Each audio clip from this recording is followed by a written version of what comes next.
Hello বন্ধুরা, আমি পিয়ালি তোমাদের বন্ধু চলে আসলাম আরও একটা 7 ডেজের মিনি ব্লগ নিয়ে।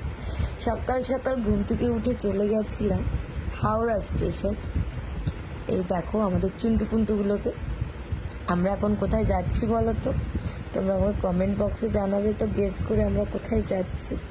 আমরা এখন ট্রেনে করে সোজা আমাদের ডেস্টিনেশনে যাচ্ছি। আর ট্রেনের মধ্যে প্রচণ্ড ভিড়, প্রচুর ভিড়, মানে কি বলবো। আর এর সাথে থাকা মানে এই চুটকু পুটকির সাথে থাকা মানে টাইমটা আলাদাইভাবে পাস হয়ে যাবে। আর ট্রেনে এতটাই ভিড়, মানে বসার জায়গা ছিল না, লাস্টে গিয়ে বসার জায়গা পেয়েছি।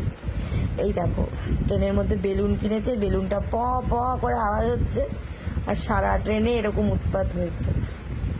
আমি এখন নিয়ে একটুখানি ফুলাচ্ছি। ভালোই মজা করতে করতে আমাদের ডেস্টিনেশনে আমরা পৌঁছে যাব এখন। দিয়ে এই দেখো এখন বেলুনগুলোই ফোলানো চলছে। তো কেমন লাগছে তোমাদের এই ভিডিওটা আমাকে আমার কমেন্ট বক্সে আমাকে অবশ্যই জানাবে।